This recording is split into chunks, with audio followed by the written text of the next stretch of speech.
देखा जाए world history में कुछ इंपॉर्टेंट टॉपिक्स है, time is short, that's why we need to cover each and every area, ठीक है। World history, American civil war इस बार बहुत इंपॉर्टेंट है, causes of American civil war. American civil war कब हुआ था? इंपॉर्टेंट एरिया है ना ये वर्ल्ड हिस्ट्री का। 1860 के आसपास, 1856 से 1860 के बीच में अमेरिकन सिविल वॉर, अमेरिका ने सिविल वॉर फेस किया। What is civil war? War inside the country between various civil communities, various communities के बीच वॉर अमेरिका में हुआ। अमेरिका ने इंडिपेंडेंस कब प्राप्त किया था ब्रिटेन से? 1780, ठीक है, 1776 के आसपास की बात है, ठीक है। वहां पे इंडिपेंडेंस मिला है अमेरिका को। वहां से हम देख रहे हैं कि USA, United states of America, उस समय northern states and southern states में डिवाइड हो गया था। आइडियोलॉजी में पूरा यूएसए एक था, लेकिन northern states and southern states, northern states ज्यादा डेवलप्ड एरिया था, इंडस्ट्रियल बेल्ट था, ब्रिटेन से लोग आके यहीं बसे थे पहले। Industrial area, developed area, forward looking, conscious, scientific reasoning, technological reasoning, backward looking mentality नहीं थी यहाँ पे। यहाँ पे लोग आगे बढ़ रहे थे, प्रोग्रेसिव थे। Southern states, Texas for example, Louisiana for example, southern states, यहाँ पे बैकवर्ड लुकिंग माइंडसेट था। क्यों? यहाँ पे agriculture was the dominant occupation. Agriculture में who were employed? The slaves who were brought from African coast. Africa से slaves लाकर यहाँ एम्प्लॉय किए जाते थे। स्लेव्स अफ्रीका से लाए जा रहे हैं, वहाँ पे कॉटन प्लांटेशंस में वो वर्क कर रहे हैं। Cotton was the dominant crop of that region. वहाँ के जो प्लांटेशन के ओनर्स थे वो कहते थे कि ये स्लेव्स हमारा राइट है इन्हें एम्प्लॉय करना एंड इनको एक्सप्लॉयट करना, एंड हम लोग जो कॉटन प्रोड्यूस कर रहे हैं इसे ही आप वहाँ इंडस्ट्री में ले जा रहे हो नॉर्दर्न स्टेट्स में, एंड उससे यूएसए डेवलप कर रहा है। तो नॉर्दर्न स्टेट्स के कुछ लोग थे, उन्होंने कहा कि स्लेवरी वेरी बैड पॉइंट यार, स्लेवरी इतना खराब इश्यू है, आप इसे हटा दो। सदर्न स्टेट से कहा गया, सदर्न स्टेट्स ने कहा कि नहीं, हटाएंगे नहीं हम। क्यों? आप डिपेंडेंट हैं हम पर, कॉटन आपको चाहिए, कॉटन प्रोड्यूस कैसे होगा? स्लेव्स प्रोड्यूस करेंगे। अगर हम इन्हें हटा देंगे तो who will produce cotton? So please let the slavery remain in USA. हम आगे देख रहे हैं 1830s 1840s के आसपास नॉर्दर्न स्टेट्स में स्लेवरी रिमूव भी हो गया पूरा, सदर्न स्टेट्स में स्लेवरी रह गया। उसी समय यूएस में जितने लोग रह रहे थे वो वेस्टर्न यूएस, वेस्टर्न पार्ट जो है, जैसे अभी प्रेजेंट कैलिफोर्नियन रीजन की तरफ बढ़ने शुरू हुए। उस समय वो अनऑक्युपाइड रीजन था। तो बोला गया जो नए एरियाज जहां कैप्चर हो रहे हैं उन नए एरियाज में क्या होगा, स्लेवरी रहेगा या नहीं रहेगा। नॉर्दर्न स्टेट्स सदर्न स्टेट्स के बीच फाइट इश्यू को लेकर, आइडियोलॉजिकल फाइट। लेकिन नॉर्दर्न स्टेट्स दब गए। क्यों? उनके इंडस्ट्री में कॉटन आ रहा था, कहां से? सदर्न स्टेट से। तो 1830s 1840s 1850 के आसपास तक northern states succumbed to the pressure of southern states, blackmailing of southern states। 1855 के आसपास की बात हम देख रहे हैं। एक massive personality Abraham Lincoln, he rose upon the American politics and नई पार्टी वो बनाते हैं, रिपब्लिकन पार्टी। उस पार्टी का एम क्या रहता है? वो बोलते हैं स्लेवरी, हम लोग स्लेवरी रिमूवल के लिए काम करेंगे। सदर्न स्टेट्स इसको बड़ा नेगेटिव मेंटालिटी से लेते हैं कि अब्राहम लिंकन आए हैं, समथिंग ऑफ, ये रिपब्लिकन पार्टी हमारे खिलाफ रहेगी। एज सच इलेक्शन में 1856 में अब्राहम लिंकन डिफीट हो जाते हैं। 1860 में फिर इलेक्शन होता है, this time Abraham Lincoln wins the elections. Election के पहले उन्होंने एक चीज कहा है, दैट स्लेवरी को मैं अब हटा दे रहा हूं इश्यू से। हमारा मेजर इश्यू है यूनिटी ऑफ यूएसए। अगर यूएसए की unity, northern and southern states के बीच यूनिटी रहेगी, उसके लिए मैं सारे काम करूंगा। स्लेवरी हटाना होगा हटा दूंगा, स्लेवरी रखना होगा रख दूंगा। लेकिन सदर्न स्टेट्स को लगा he is lying, he is not saying the truth. कि 1856 में जो इन्होंने बात कहा था उसका रिवर्स में ये बात कह रहे हैं। तो जैसे ही अब्राहम लिंकन रिपब्लिकन पार्टी बनती है, जीतते हैं, जीत जाते हैं उसमें इलेक्शन में, सदर्न स्टेट्स ये कहते हैं कि हम लोग विड्रॉ कर रहे हैं यूएसए से। The day Abraham Lincoln wins the elections, after some days southern states announce that we are withdrawing from USA. हम लोग इंडिपेंडेंट अपने आप को रखेंगे। क्यों? उन्हें डर है कि अब्राहम लिंकन स्लेवरी रिमूवल के लिए कोई रूल लेते हैं। अब्राहम लिंकन कहते हैं कि नहीं, मैंने एक बात कही थी, मेरे लिए सबसे इंपॉर्टेंट चीज़ है यूनिटी ऑफ यूएस। मैंने कहा था स्लेवरी रखना होगा रखूंगा, हटाना होगा हटा दूंगा, लेकिन यूनिटी ब्रेक नहीं करने दी। लेकिन यहाँ यूनिटी ब्रेक हो रही है। सो ही गिव्स अ क्या कहते हैं time period that yes come back to USA. Southern states को 11 southern states have decided to be independent from US.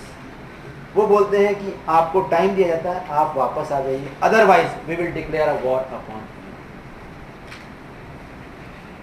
तो कॉजेस क्या क्या थे अमेरिकन सिविल वॉर के? स्लेवरी। वेस्टर्न स्टेट्स में एक्सपेंशन में स्लेवरी रखा जाएगा नहीं रखा जाएगा। Third, industrial relations between north and southern states, and fourth, unity of US. These were causes of American civil war. Unity को लेकर शुरू हुआ था हर चीज।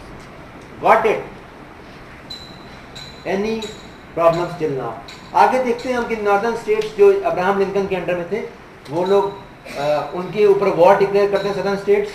Finally southern states are defeated decisively at 3 places, और उन्हें वापस आना पड़ता है यूएसए के अंडर में, एंड उन्हें स्लेवरी रिमूवल का। अब अब्राहम लिंकन कहते हैं जब आप हमारे खिलाफ चले ही गए तो आपको अब यहाँ कहने का कोई अधिकार नहीं है।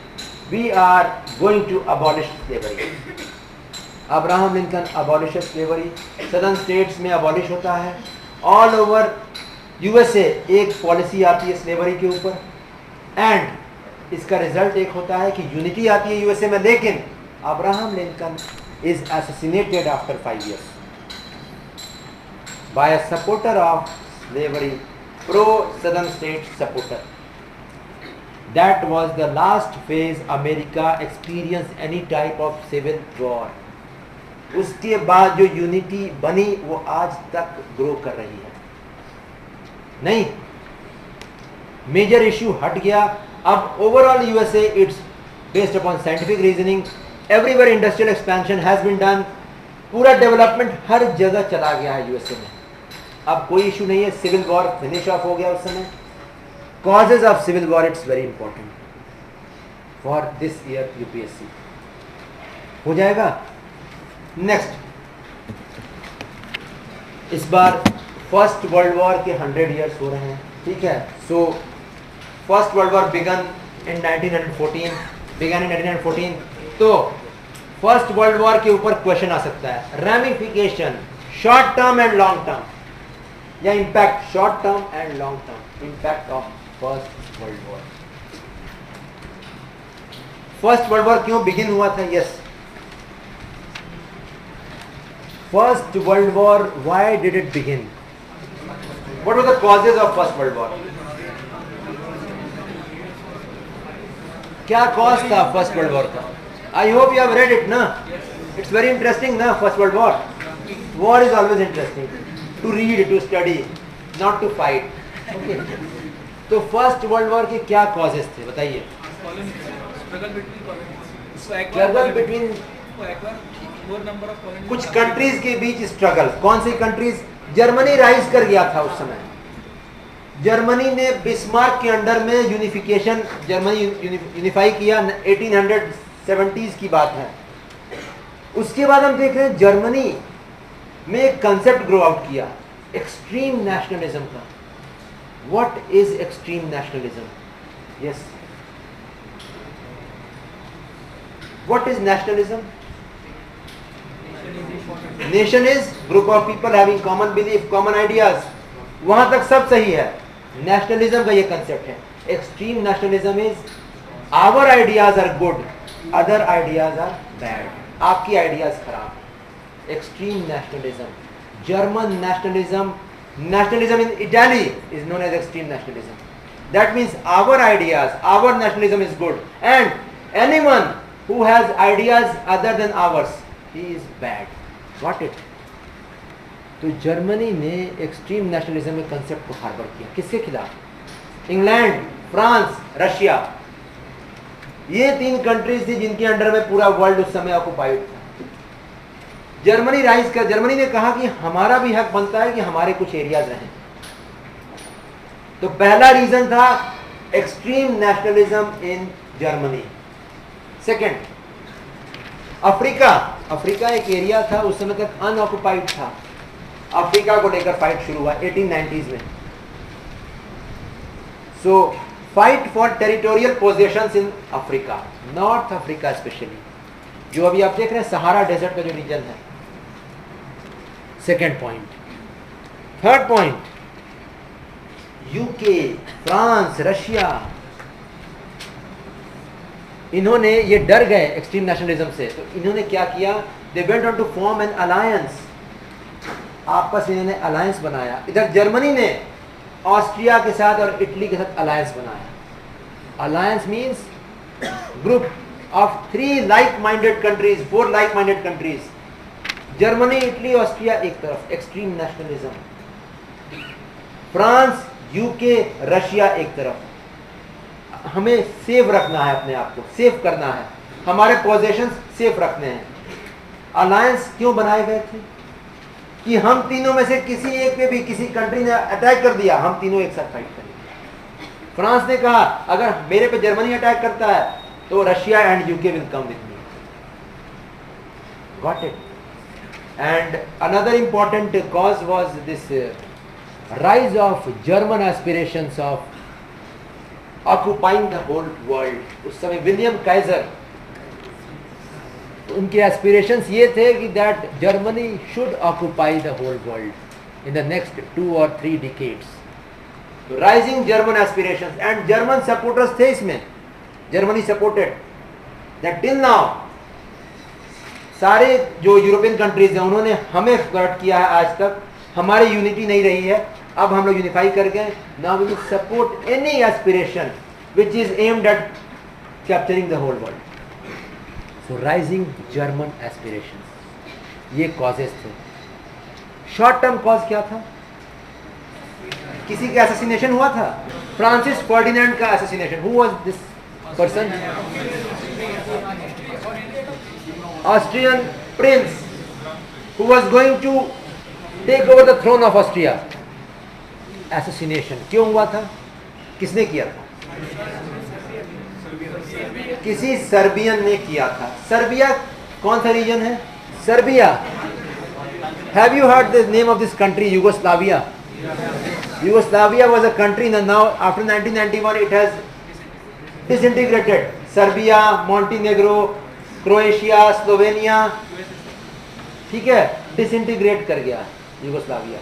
सर्बिया एक उसमें कंट्री है. उस रीजन को बाल्कन पेनिनसुला कहते हैं. BALKAN, Balkan peninsula. तो किसी सर्बियन ने क्यों असैसिनेट किया ऑस्ट्रियन प्रिंस को? Issue was Serbia till now it was under Turkish क्या कहते हैं एम्पायर. तुरंत लिबरेट हुआ था सर्बिया टर्की से. टर्की इज अ कंट्री ना, तुर्की, दिस ऑटोमन एम्पायर. वहां से सर्बिया लिबरेट हुआ था. सर्बिया के ऊपर ऑस्ट्रिया ने कहा कि ये हमारा रीजन है, I will occupy this. Austria के आप कह सकते हैं they had evil intentions of occupying that region. Serbians जो थे they were against Austrians. And यहाँ पे एक बहुत बड़ा रोल प्ले हुआ था रेसिज्म का. Serbians they trace themself to the Russians. Russian descendants and Serbians. बोला जाता है Russians and Serbians had been one बहुत पहले, ठीक है. तो रशियंस एंड सर्बियंस क्लोज हैं. Got it?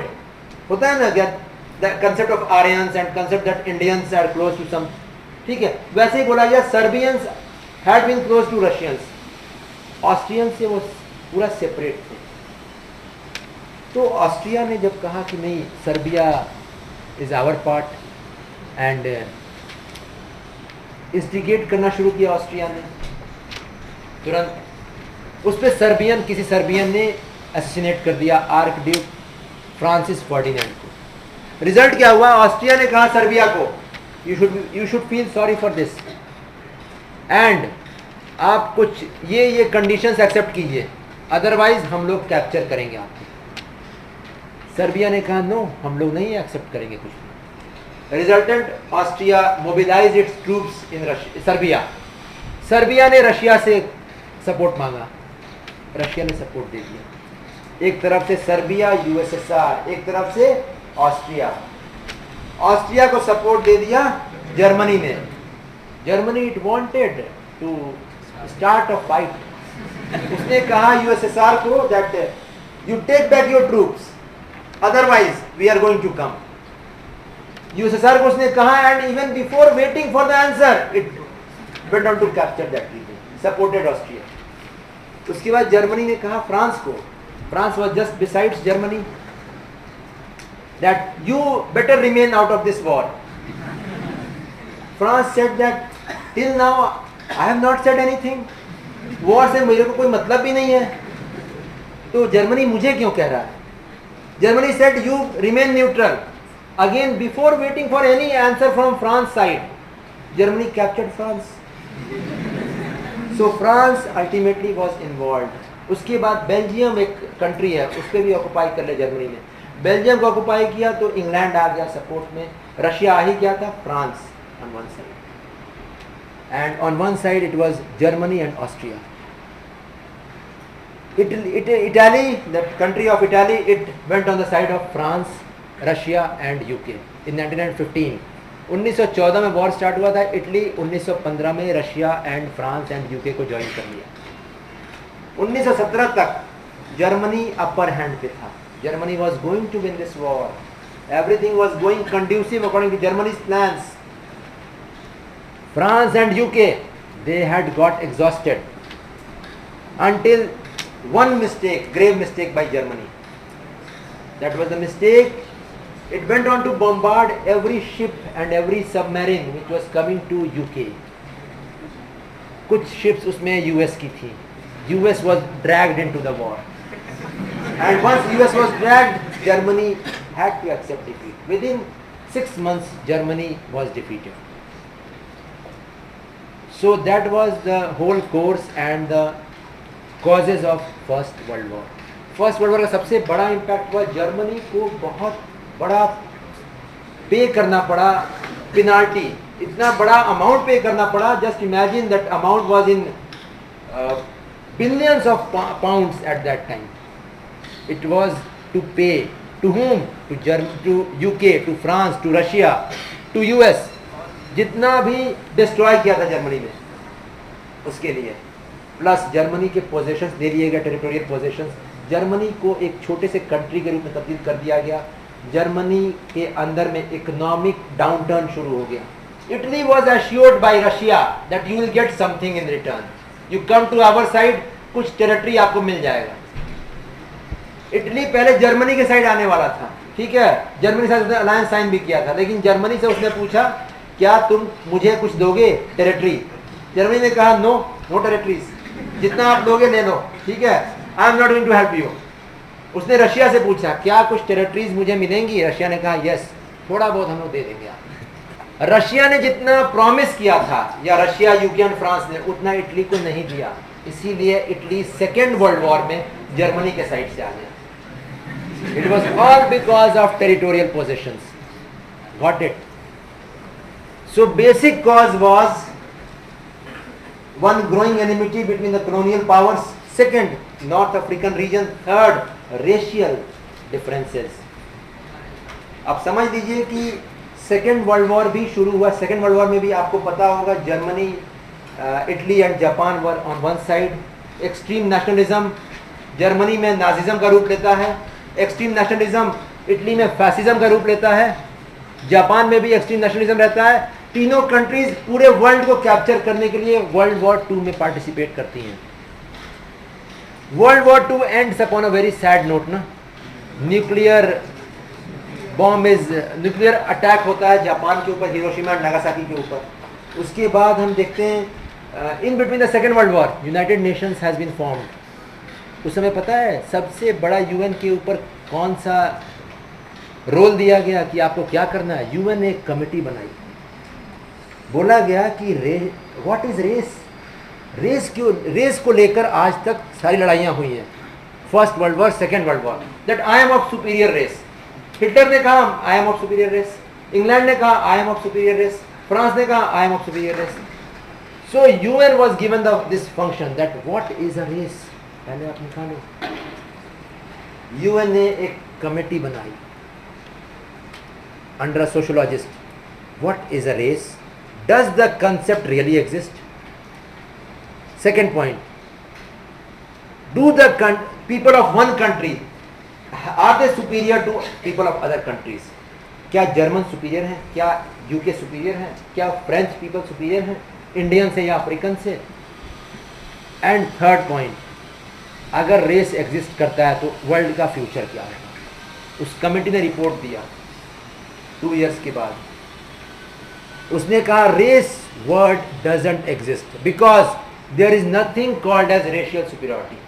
उसने कहा जर्मन्स या Europeans they are not superior till now. British ने कहा था इंडिया को जब कैप्चर किया था ब्रिटेन ने, that we are civilised people, we have come to India to make India civilised, India is a land of barbarians. ठीक है, जंगली लोग रहते हैं यहाँ पे, हम लोग सिविलाइज करेंगे। क्यों? क्योंकि हम लोग सुपीरियर रेस के, यूरोपियन मेंटालिटी थी सुपीरियरिटी। तो यूएन की कमेटी, यूनाइटेड नेशंस की कमेटी, एशले मॉन्टेगू के अंडर में कमेटी बनी थी। उसने कहा कि नो, रेस एग्जिस्ट नहीं करता है, पहली बात। सेकंड, रेशियल सुपीरियरिटी एग्जिस्ट नहीं करता है। थर्ड, डिफरेंसेस होता है किसमें? Physical differences between people of two reasons, but it's not related with superiority, it's because of surrounding environment. Germans, Europeans, they are living in temperate regions, जहाँ climatic conditions अलग हैं। Africans, वहाँ climatic conditions अलग हैं। Naturally, physical appearance difference होगा, लेकिन mental appearance difference नहीं होगा। रेस का कंसेप्ट वहीं से छूट गया है वर्ल्ड से, और अब कंसेप्ट आया है एथनिसिटी का। बोला गया रेस को हटाकर एथनिसिटी का वर्ड यूज कीजिए आप लोग। What is ethnicity? Ethnic people of one community, simple. Got it? For example, we are Indians, we are of one ethnicity. कुछ सेंट्रल एशियंस हैं, कुछ चाइनीज हैं, they are of other ethnicity. Race word हट गया। Got it? क्यों हटाया गया? कि थर्ड वर्ल्ड वॉर शुरू हो गया। It was all because of race that these two world wars were fought.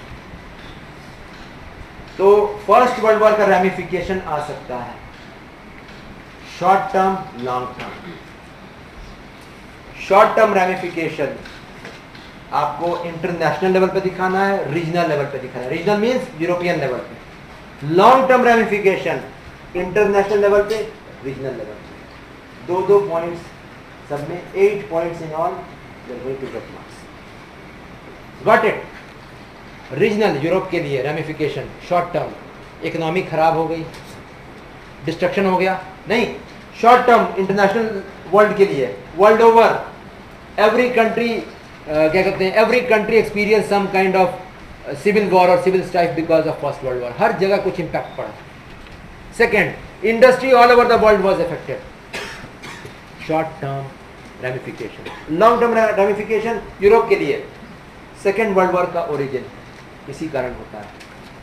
Second, आज तक कहीं ना कहीं से फर्स्ट वर्ल्ड वॉर को लेकर अभी भी Poland and this Austria and Hungary के कुछ रीजन्स में आज भी मेंटालिटी ऐसी है कि it's against UK, it's against France, it's against Russia. What is so ramification short term, regional level, international level. Long term, regional level, international level. हो जाएगा? That was regarding this First world War. Next, one more important topic is impact of Napoleon Bonaparte oblique Bismarck oblique Hitler. Personalities का role आ सकता है। तो impact दिखाना है आपको, दोनों दिखाना है, positive and negative impact. So how you have to show the impact of such leaders? Let's have a look. Positive and negative both. Positive again short term and long term, negative again short term and long term.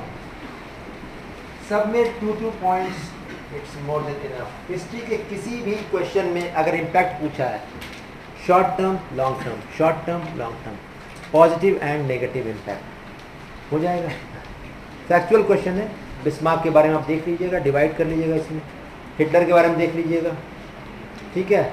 Napoleon, very important question, it can come. Next एक important question है Arab spring. अरब spring क्या है पता है सबको? What is Arab spring?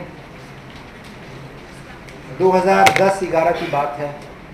Arab Spring important event in world history. What was that? Yes, revolutions against autocracy, monarchical rule. किसमें? Islamist countries में।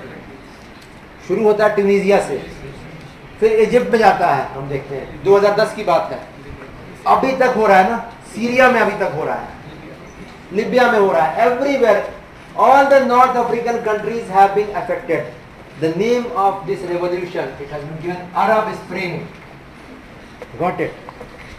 उसका आज तक इम्पैक्ट क्या पड़ रहा है उसको आप, Arab Spring and its continuing effects. सबसे रीसेंट इफेक्ट है इस्लामिक स्टेट का गठन। सीरिया में रेवोल्यूशन से ही शुरू हुआ था हर चीज। रेवोल्यूशन किसके खिलाफ? गवर्नमेंट के खिलाफ। गवर्नमेंट कैसी थी? ऑटोक्रेटिक थी, मोनार्कियल थी। किंग वहां बैठा हुआ है, वो रूल कर रहा है, एंटी डेमोक्रेटिक वहां गवर्नेंस है। लोग उनके खिलाफ खड़े हो रहे हैं। लोगों को कोई तरीका नहीं मिला खड़ा होने का, उन्हें बस इस्लामिक स्टेट आया सामने, that participate with us. People went in the favour of Islamic state. Got it? Most recent continuing effect has been the arrival of Islamic State. Negative impact है, negative ramification. Negative ramification में और एक important है, migration, displacement. वहाँ के लोग affect हुए हैं, वो लोग displace हो गए हैं। वो लोग कहाँ जा रहे हैं? They have been displaced. उनकी security, उनकी economy खराब हो गई है। And they are affecting the surrounding countries also, especially European countries. Italy में लोग माइग्रेट कर गए हैं ट्यूनीजिया से। इटाली में माइग्रेट कर गए हैं।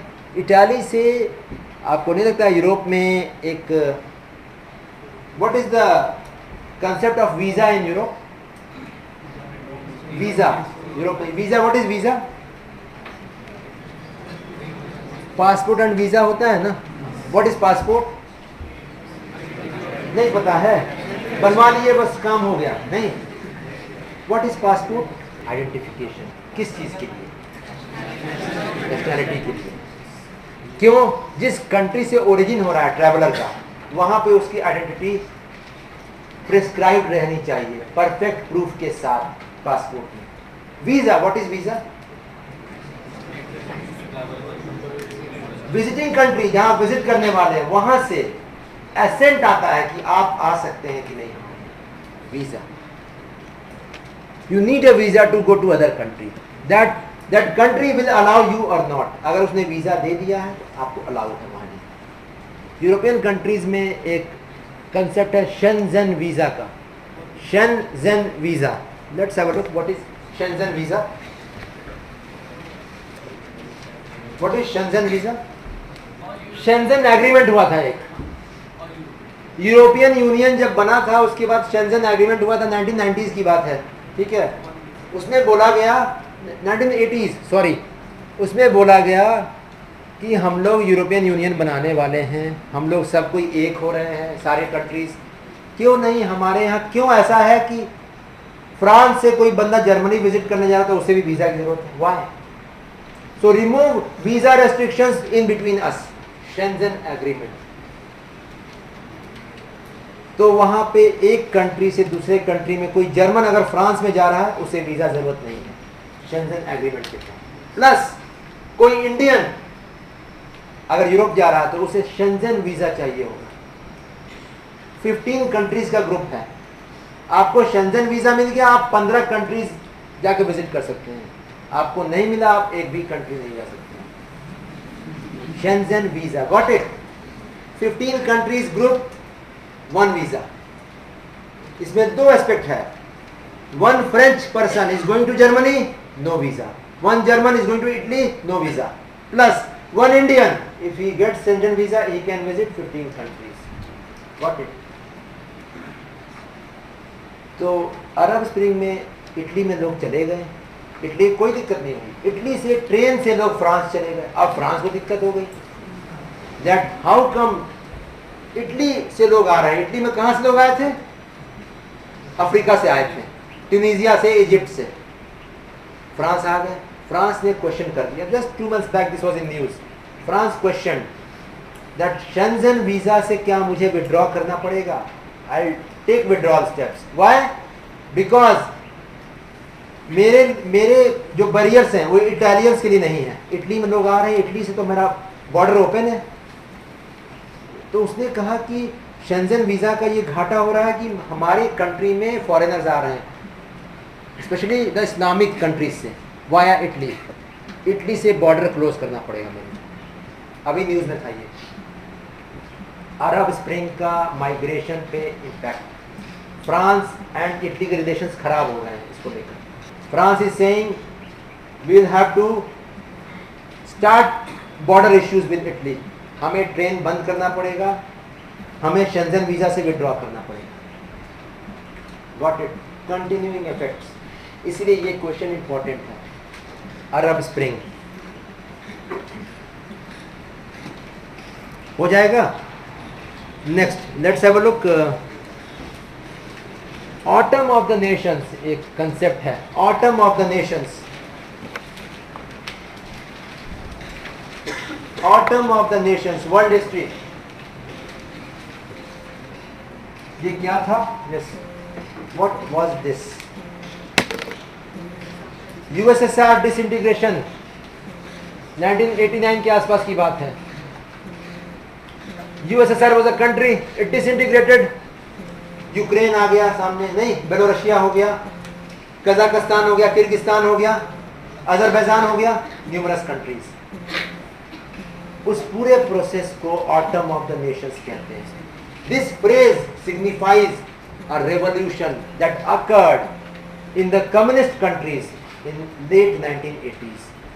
Autumn of the nations USSR में हुआ, प्लस यूगोस्लाविया में हुआ। जो भी कम्युनिस्ट कंट्रीज थी सारी ब्रेक कर गई, डिसइंटीग्रेट कर गई। I hope you know this. This revolutionary trend was named as autumn of the Nations.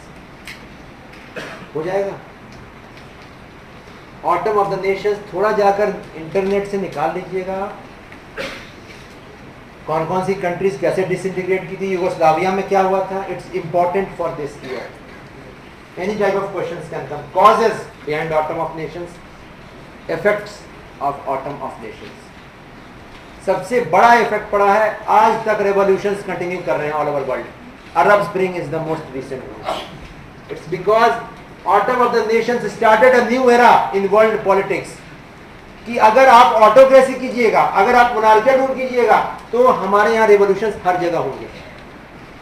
आज भी कोई भी कंट्री अगर मोनार्कियल रूल से गुजर रही है, वहां रेवोल्यूशन शुरू हो गए हैं अफ्रीकन कंट्रीज में। Got it? Autumn of the Nations was a phrase given to revolutions that occurred in pro-communist countries, especially USSR and Yugoslavia in late 1980s. हो जाएगा? That was regarding to world history important topics.